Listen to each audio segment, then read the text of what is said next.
what happens in Florida if we invade Cuba? And the interesting presumption that is now making its way through the Cuban community. First off, they took away, hello, young lady. They took away all of the TPS status for Cuban refugees in South Florida. There is a presumption in the Cuban community now that they will be deported en masse back to Cuba. That will train wreck the Republican Party for a generation in the great state of Florida.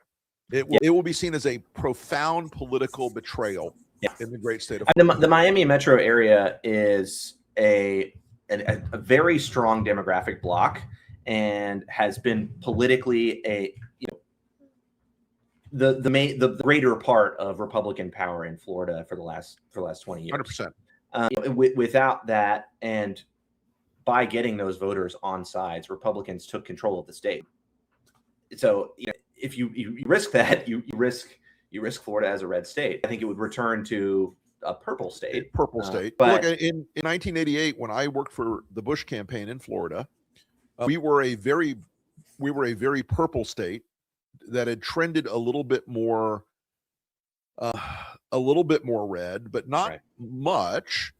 And Miami, our voting assumption was that Miami Cubans were going to drive 8 to 9% of the total net vote for Republicans in Florida, and that was a pocket of strength.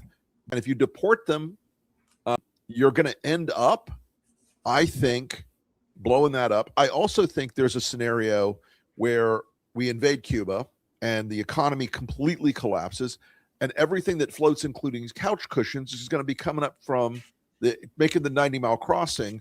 And if 1 million people come out of a country with, say, Cuba's got about 11 million people. So 1 million people cross into the U.S. There's no number of DHS agents in the universe who can stop all of them. That would be chaotic. Madness to the end. But specifically for Floridians and people who've been here for a long time, we know what the implications of conflict with Cuba are, because they've come on the shores in rafts and boats, and that is not a scene I think people are ready to see again.